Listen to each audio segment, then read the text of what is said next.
বরিশাল নদীবন্দরের সামনে আমি একটি রেস্টুরেন্টে আসছি। তো এখানে বসছি, একটু নাস্তা করার দরকার।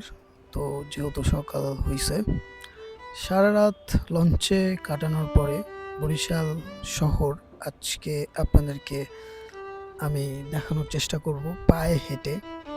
মানে সারাদিন মোটামুটি পায়ে হেঁটে ট্রেকিং করে করে কোথায় কোথায় যাওয়া যায়, এই জায়গাগুলো আমি আমার মতো করে আম এক ধরনের রিসার্চ করে আমি ফিক্সড করলাম যে আজকে সারাদিন এই জায়গাগুলোতে আপনাদেরকে সাথে নিয়ে ঘুরে বেড়াবো।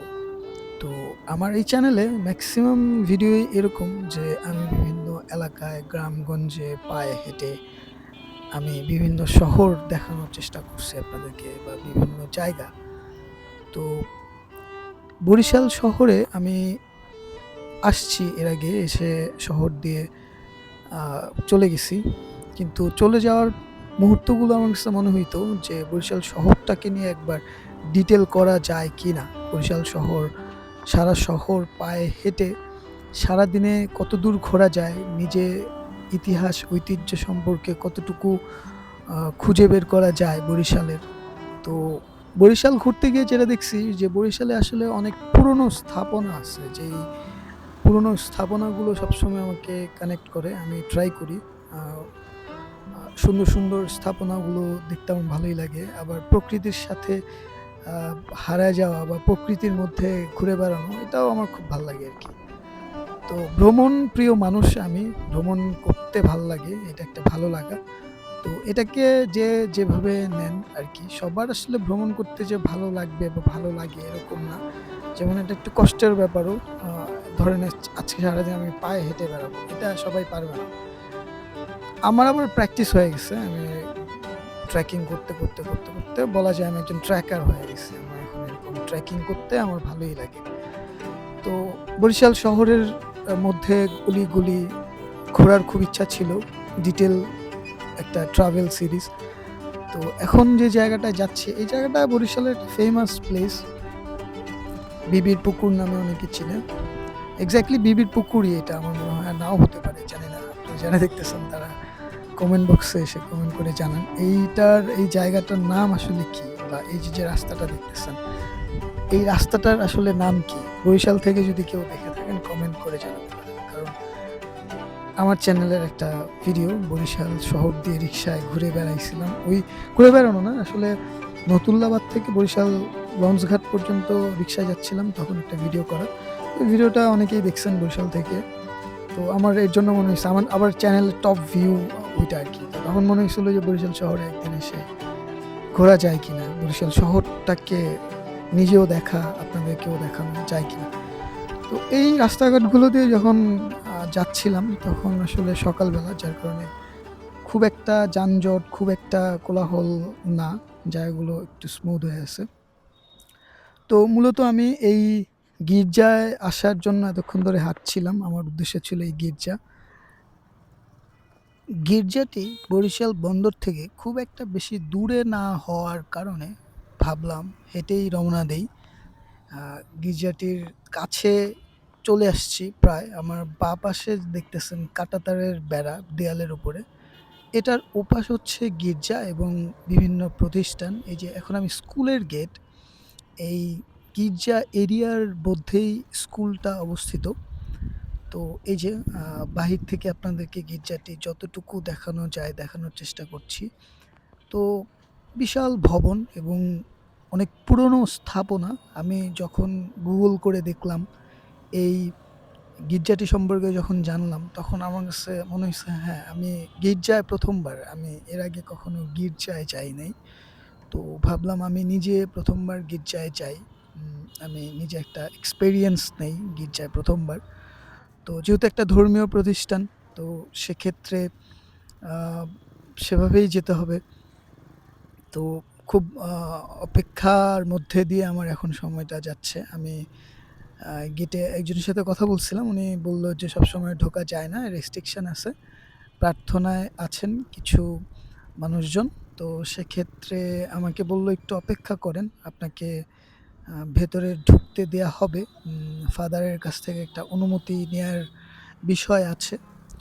তো আমি বললাম, "ঠিক আছে, আমি অপেক্ষা করছি। আপনি আমাকে একটু আমাকে ঢোকার ব্যবস্থা করে দেন।" তো আমি গির্জাটির বাহিরে দাঁড়িয়ে অপেক্ষা করছি কখন ঢুকবো এবং আপনাদেরকে দেখাবো। আমার আসলে আমি বিভিন্ন ধর্মীয় প্রতিষ্ঠানে যাওয়া হয় যেহেতু ভ্রমণ করি, ভ্রমণ করতে গিয়ে। তো আমি আসলে অনেক কিছু জানার চেষ্টা করি। ইতিহাস, ঐতিহ্য অনেক কিছুই আছে যেগুলো জানার বিষয় আছে আরকি। তো গির্জায় যেহেতু আমি কখনোই যাইনি, ১ম বার, সেক্ষেত্রে আমি একটু এক্সাইটেড। আমার মতো দেখতেছেন আরো ১ জন ২ জন অপেক্ষা করছে। বরিশাল শহরের সবচেয়ে পরিচিত ও প্রাচীন গির্জা হল অক্সফোর্ড মিশন চার্চ। এটি বরিশালের বগুড়া রোড এলাকায় অবস্থিত। বাংলাদেশের অন্যতম গুরুত্বপূর্ণ খ্রিস্টান ধর্মীয় ঐতিহাসিক স্থাপনা এটি। গির্জাটির নির্মাণ কাজ শুরু হয় ১৯০৩ সালে। ইংল্যান্ড ভিত্তিক অক্সফোর্ড মিশনের উদ্যোগে এটি প্রতিষ্ঠিত হয়। সিস্টার এডিয়েলথ ল্যাংরিজের নকশার ভিত্তিতে নির্মিত হয়। পরবর্তীতে ফাদার ই.এল. স্ট্রং এর নির্মাণ কাজ সম্পূর্ণ করেন। এর ঐতিহাসিক স্থাপত্যশৈলী অন্যতম আকর্ষণীয়। লাল ইটের বিশাল একটি ভবন। বাহির থেকে বহুতলা ভবন মনে হলেও এটি আসলে ভেতরে একটি বৃহৎ প্রার্থনা কক্ষ নিয়েই নির্মিত। গির্জায় প্রায় ৪০টি খিলান, দীর্ঘ করিডোর, কাঠের কারুকাজ এবং মার্বেলের টাইলসের ব্যবহার দেখা যায়। ঘণ্টাঘরে একটি বড় ঘণ্টা আছে যা নিয়মিত প্রার্থনার আগে বাজানো হয়। গির্জাটি প্রায় ৩৫ একর বিস্তৃত চত্বরের মধ্যে। স্কুল, ছাত্রাবাস, গ্রন্থাগার, চিকিৎসা সেবা কেন্দ্র এবং একাধিক পুকুর আছে এই এরিয়ার মধ্যে। এটি শুধু একটি উপাসনালয় নয়, বরং বরিশালের শিক্ষা ও সমাজসেবামূলক কর্মকাণ্ডের একটি ঐতিহাসিক কেন্দ্র। মুক্তিযুদ্ধের সময় এই মিশনের সদস্যরা আহত মানুষদের চিকিৎসা সহ মানবিক সহায়তাও প্রদান করেছিলেন।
ইংল্যান্ড থেকে যখন ধর্মপ্রচারের জন্য এখানে আসেন, তখন থেকে কি এই স্কুলটা প্রতিষ্ঠা করা হয় না অনেক পরে? না, তখন থেকেই। আচ্ছা। বয়স হয়েছে ১২৮।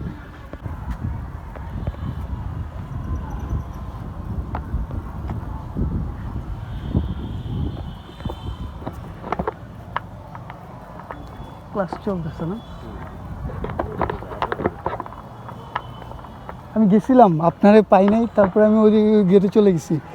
হ্যাঁ, যাওয়ার পরে হচ্ছে এক টিচার ছিল, পরে উনি বললো যে এখন তো ক্লাস, এখন তো যাওয়া যাবে না।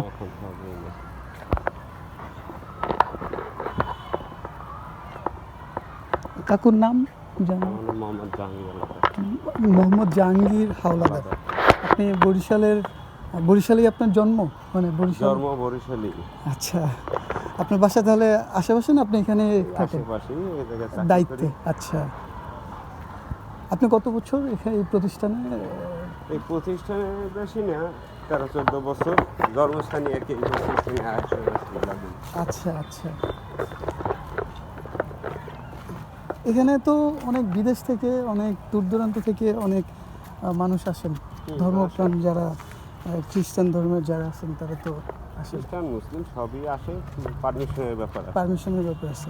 আর যারা খ্রিস্টান বা যারা হচ্ছে ধর্মে, তাদেরও পারমিশন, তাদেরও পারমিশন লাগবে। আচ্ছা, আমাদের মিনিস্টারের বেলায়ও পারমিশন, মিনিস্টার আচ্ছা। এলো, মন্ত্রী তাও মিনিস্টারও পারমিশন ছাড়া কেউ ঢুকতে পারবে না। আচ্ছা আচ্ছা, হ্যাঁ। আমি তো ভাই আমি আমি আমি আমি ধন্য, আমি অনেক অনেক ধন্যবাদ আপনাকে। দেখছিলাম পথে ডাক দিয়ে মাঝে থেকে অটোতে বেটে তোমার গলির সামনে বেরিয়ে আমি বেরিয়ে যাই, খারাপ আই না নাতি নাতি সব রয়ে গেছি তো, দিয়েই দিয়েছে। আচ্ছা, আমি আপনাকে দু একটা প্রশ্ন করি। করেন। আচ্ছা, আমি যতদূর জানি এই প্রতিষ্ঠান থেকে হচ্ছে সমাজসেবামূলক অনেক কাজকর্ম করা হয়, তো এই কাজকর্মগুলো কি এখনো চলমান? এখনো চলমান। এখনো চলমান, মানে সমাজের দিকে ভালো এটা যা ওই তুই দিয়ে যা শুরু হয়েছে এখন ওইভাবেই আছে, একটু কম আর বেশি। কম আর বেশি চলমান। কারণ যে সময় শুরু হয়েছে তখন তো অডালা কিছু সম্পদ ছিল, এখন তো এটা খালি হয়ে যায়। স্বাভাবিক স্বাভাবিক।